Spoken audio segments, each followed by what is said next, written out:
Here he is, friends. He got his suit back just in time. And no matter what happens in his life, he gets absolutely no respect. For 30 years, Johnny Carson ruled late-night television with charm, wit, and that famous twinkle in his eye. He made it look effortless. The smooth transitions, the perfectly timed jokes, the way he could make any guest feel comfortable. But behind that polished facade were moments when things didn't go according to plan, when tensions boiled over, when the king of late night showed he was human after all. These are Johnny Carson's top 5 most heated moments. Number 5. Bob Hope's unwelcome visits. Bob Hope was American royalty, a comedy legend who'd been entertaining audiences since the 1930s. By the time The Tonight Show hit its stride in the 1960s and 70s, Hope was still NBC's biggest star, and he knew it. He could essentially book himself on Carson's show whenever he wanted, which turned out to be all the time. The problem was that Johnny Carson couldn't stand having him there. It wasn't personal animosity exactly, but it was something deeper, a fundamental clash of styles and egos that created an uncomfortable tension every time Hope walked through those curtains. Carson respected Hope's history, his contributions to entertainment, the fact that he'd been performing since before Carson was born. But respect and enjoyment are two different things. Carson's producer, Peter Lassley, put it bluntly when he said that Johnny admired Hope's place in show business, but was not a great admirer of his work. The dynamic was complicated by the power structure at NBC. Hope had been the network's top star for decades, a reliable moneymaker who could deliver ratings whenever he wanted. Carson, despite hosting The Tonight Show and being responsible for a massive portion of NBC's profits, still had to defer to Hope's status and influence. It rankled him. Here he was, dominating late-night television, yet he still had to accommodate this older comedian whose style belonged to a different era. Hope would call up and announce he was coming on to promote another special, another project, another something. The Tonight Show staff would approach Carson with the news, and every time Johnny would respond the same way. He'd sigh and say something like, "Again?" and Lassley would ask if he wanted to tell Hope no. Carson's answer never changed. No, you can't turn down Bob Hope. So Hope would appear, and Carson would have to bite his tongue and play along. Hope came armed with scripted jokes and pre-written gag lines, which went against everything Carson believed in as a performer. Johnny thrived on spontaneity, on quick wit, on genuine conversation. Hope brought a script and expected Carson to follow it exactly. Andrew Nichols, one of Carson's head writers, explained that there was nothing spontaneous about Hope. The older comedian relied on his writers for every topic, every line. He'd provide Carson with a list of specific questions he wanted to be asked, and only those questions, and only in that exact order. If Carson asked something out of sequence, Hope would answer a different question entirely, because he only had lines prepared for the script he'd memorized. This drove Carson crazy. He was a man who taught himself Swahili, Russian, and astronomy. He read voraciously and appreciated guests who engaged with ideas and the real world. Hope didn't want to talk about anything real. He wanted to deliver his jokes and plug his specials. As Hope aged into his 80s and beyond, the situation got worse. His hearing and eyesight were failing, but he refused to retire. His appearances became increasingly difficult to watch as he struggled to hear Carson's questions and seemed confused about where he was. Carson had to stick rigidly to his notes, making sure not to deviate even slightly because Hope couldn't adapt anymore. Jeff Sotzing, Carson's nephew and a Tonight Show producer, remembered how Hope would bring in highlight reels from his specials that were supposed to be 2 minutes long but would run for 5 minutes or more, edited together, as Sotzing put it, with a rusty knife. The whole production would grind to a halt while Hope's material rolled on and on. Once, after Carson delivered a monologue that went particularly well, Hope asked during a commercial break if he could use some of the audience laughter on his upcoming special. Carson was flabbergasted but agreed. Later, when Hope's special aired, Johnny claimed he could hear Ed McMahon's distinctive laugh in the background of Bob's jokes. Carson, ever the professional, kept his feelings private during the shows, but his staff knew. Nichols recalled Carson once saying, referring to Hope's later appearances, "If I ever end up like that, guys, I want you to shoot me." The situation was like being forced to humor an elderly relative at Thanksgiving dinner, someone you had to be polite to, someone you couldn't turn away, but someone whose presence made the whole event a strain. Hope was untouchable at NBC, and Carson had to accept it. But he didn't have to like it, and when you watch those later Hope appearances, knowing what was happening behind the scenes, you can see the tension in Carson's eyes, the forced smile, the barely concealed desire for the segment to just end. Number 4. Charles Grodin's antagonistic act.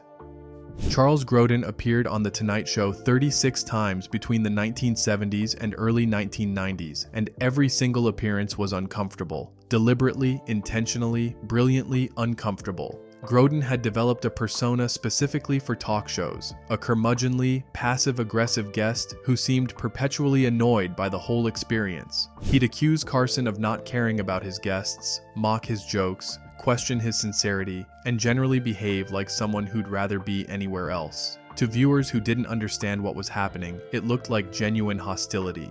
NBC received countless letters from audiences who thought Grodin was being rude and wondered why Carson kept inviting him back. The truth was more complicated. It was performance art, a deconstruction of talk show conventions. Carson understood what Grodin was doing and usually played along, but there were moments when the line between performance and reality got blurry, when Carson seemed genuinely irritated by Grodin's shtick. In one memorable 1989 appearance, Grodin was promoting his book, It Would Be So Nice If You Weren't Here. The interview immediately devolved into bickering. Grodin accused Carson of not actually caring about what his guests had to say, of going through the motions, of treating interviews like an assembly line.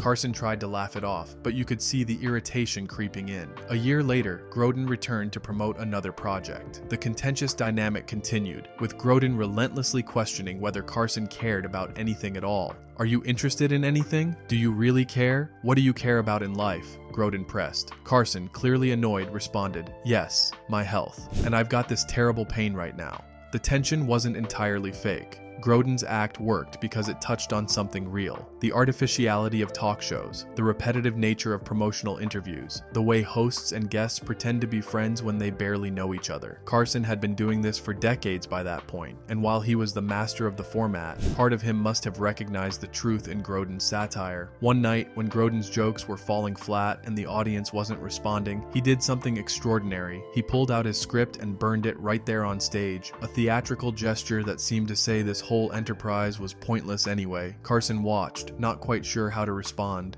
At the end of another particularly awkward episode, Carson scanned his panel of guests, clearly unhappy with how the show had gone. When his eye met Grodin's, Johnny exclaimed, "You looking at me?" and walked off in a mock huff. Another time, he suggested on air that because the show was going so badly, they should just rerun one of Grodin's old appearances. Behind the scenes, things were complicated. Grodin had been offered an exclusive contract as a Tonight Show guest in the early 1970s, a rare honor extended to only 3 people. But after one particularly confrontational appearance, producer Freddie DeCordova reportedly said, "We won't be seeing Mr. Grodin for a while." Grodin wrote that he was regularly banned from appearing with Johnny, though guest hosts could still book him. Years later, when Grodin had dinner with Carson, Johnny told him he'd read that Grodin claimed to have been banned and absolutely denied it. Who was telling the truth? Maybe both of them, in a way.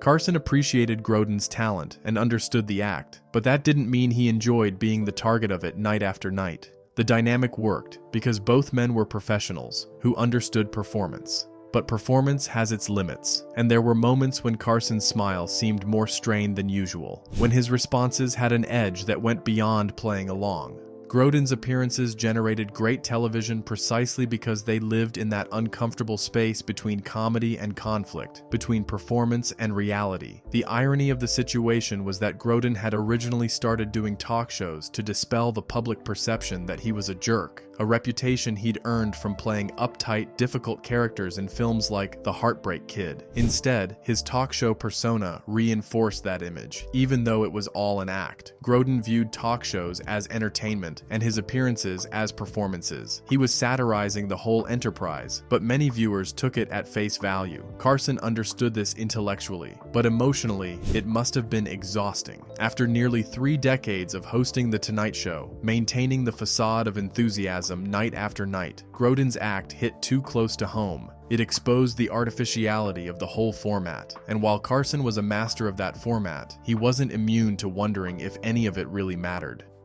Number 3. Wayne Newton storms the office.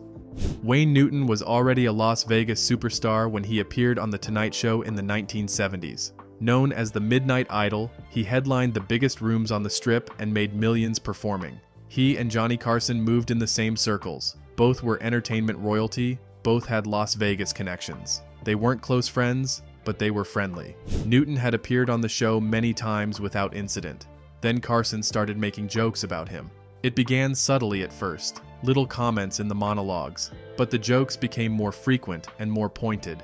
Carson began questioning Newton's masculinity, making insinuations about his appearance and mannerisms. In one notorious monologue around 1973, Carson said he'd seen Wayne Newton and Liberace in a heart-shaped bathtub together. The audience howled with laughter. Newton did not find it funny. The jokes kept coming for 2 to 3 years. Other comedians, seeing that Carson was targeting Newton, joined in. Newton found himself becoming a punchline across late-night television. He couldn't understand why. He hadn't done anything to Carson, hadn't insulted him, hadn't stolen from him. For a year and a half, Newton tried to reach Carson through proper channels. Managers, agents, producers, nothing worked. The jokes continued. Finally, Newton had enough. He drove to NBC's studios in Burbank, walked down the halls, and barged into Carson's office unannounced. Carson was in a meeting with producer Fred DeCordova. Newton asked DeCordova to leave the room. What happened next depends on whose version you believe, but Newton's account, which he repeated on Larry King Live years later, is vivid and specific. He told Carson directly that he didn't know what friend of Carson's he'd killed, what child of Carson's he'd hurt, what food he'd taken out of Carson's mouth, but the jokes about his lack of manhood needed to stop immediately, or Newton would kick Carson's ass. Carson, according to Newton, tried to downplay the confrontation by claiming to be Newton's biggest fan. Newton wasn't having it. He told Carson not to give him that line. The jokes needed to stop, and they needed to stop now, and they did. Carson backed down from the physical threat and largely stopped targeting Newton in his monologues, though the damage to their relationship was permanent. The source of the conflict, it turned out, was business. In 1980, both Carson and Newton had been competing to buy the Aladdin Hotel in Las Vegas after gaming regulators stripped the previous owners of their licenses. Carson had a deal in place, or thought he did, but Newton ultimately got the upper hand and bought the property. Carson felt double-crossed. He believed he'd been betrayed by people he'd trusted in Nevada, and somehow he blamed Newton for it.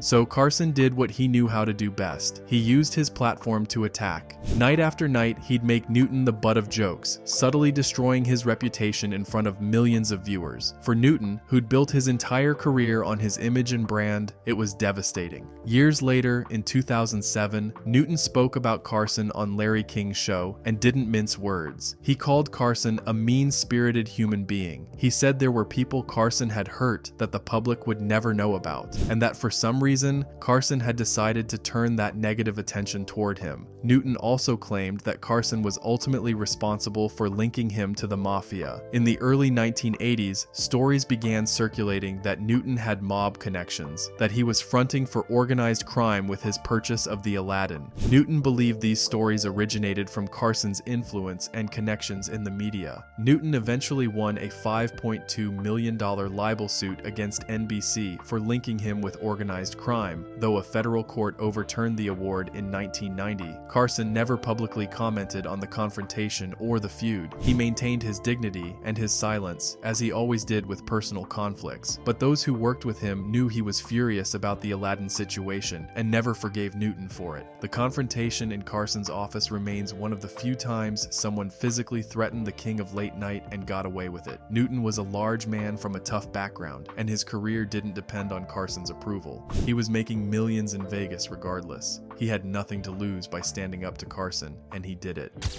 Number 2. Marlon Brando and ZSA Gabor's on-air explosion.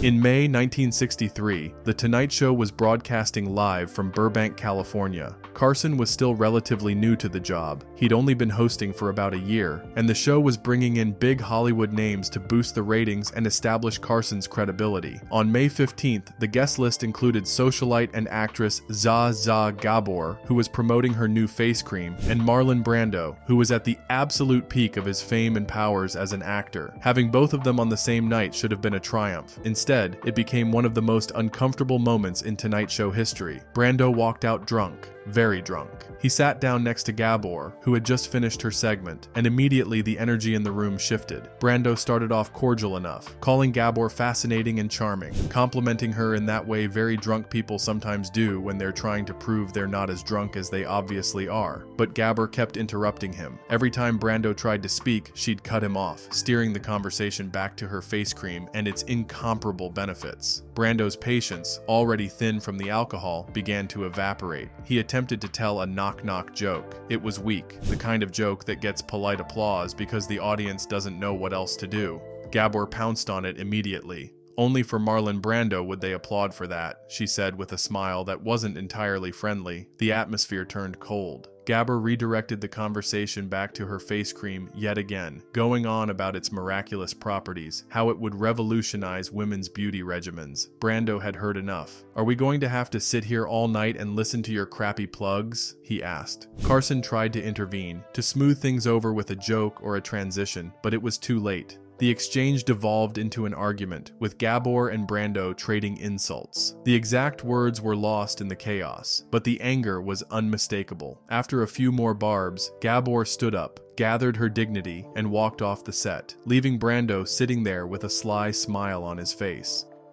Carson was left to manage the wreckage. Brando, still drunk, seemed pleased with himself, as if he'd accomplished exactly what he'd set out to do. The audience sat in stunned silence, not sure if they should laugh or be appalled. This was live television in 1963. There was no way to edit it, no way to pretend it hadn't happened. It aired exactly as it occurred, and it became instant legend. The night two Hollywood titans tore into each other on The Tonight Show, while Johnny Carson watched helplessly from behind his desk. Brando was already famous for being difficult, for showing up drunk to events, for refusing to play by Hollywood's rules. He'd won his first Oscar for On the Waterfront in 1955, and would go on to win again for The Godfather in 1973. He was untouchable, insulated by his talent and his status. If he wanted to get drunk and insult Zsuzsa Gabor on national television, no one could stop him. Gabor, for her part, was known for her quick wit and her ability to handle herself in any situation, but even she had her limits, and being called out by a drunk Brando for promoting her product was apparently one of them. She maintained her composure long enough to exit with style, but the humiliation was clear. The incident highlighted one of the challenges Carson faced throughout his career: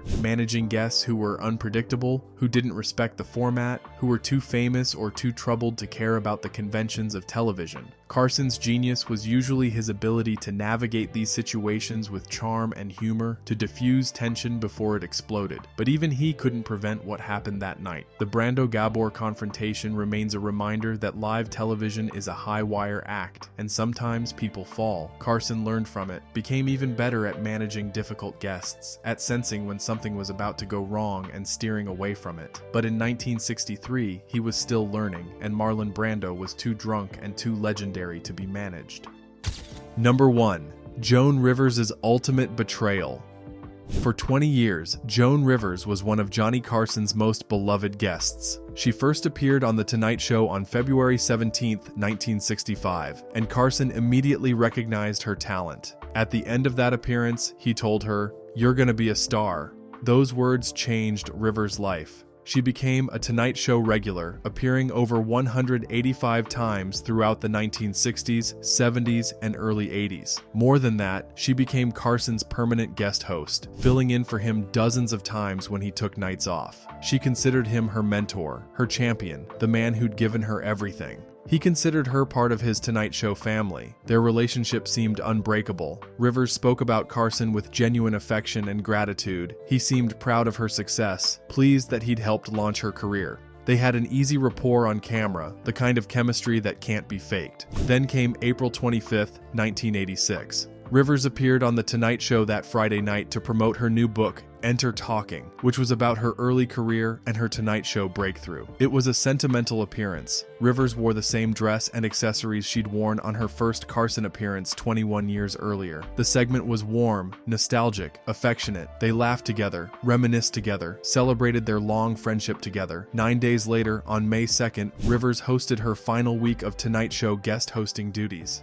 On May 6th, Fox Television Network publicly announced that Joan Rivers would be hosting her own late-night talk show, The Late Show Starring Joan Rivers, airing opposite The Tonight Show at 11 p.m. She would be the first woman ever to host her own late-night talk show on a major network. Carson found out from Fox's press release. Rivers had never told him. The betrayal wasn't just about the competing show. Other Tonight Show guests had launched their own programs. David Brenner, Joey Bishop, others. Carson had given them his blessing, understanding that people wanted to advance their careers. But they'd asked him first. They'd come to him, explained their plans, sought his approval, or at least his understanding. Rivers hadn't said a word. While she was sitting on his couch on April 25th, celebrating their 21-year friendship, she already knew she'd be competing against him in less than 6 months. She'd been negotiating with Fox in secret, hiding her plans from the man who'd made her career possible. Rivers claimed she tried to call Carson as soon as she learned he might have heard about the show. According to her version of events, she reached him on the phone and said, "Johnny, it's Joan. I think I'm leaving the show. I have my own show on Fox." He immediately hung up on her. She called back. He hung up again. Carson claimed the call never happened, that he learned about Rivers' new show through the press release and never heard from her at all. A Tonight Show producer told the Los Angeles Times that Rivers had never mentioned her own show, even when she'd appeared and guest hosted the week before the announcement. "It came as a real surprise," the producer said. "It's an unusual way to do business, to say the least." Either way, the result was the same. Carson never spoke to Joan Rivers again, not once in the remaining 19 years of his life. Rivers tried desperately to repair the relationship. She called, she wrote letters, she tried to reach him through mutual friends. Nothing worked. She'd see him in restaurants and go over to say hello. He wouldn't acknowledge her. When his son Ricky died in a car accident in 1991, Rivers sent a condolence note.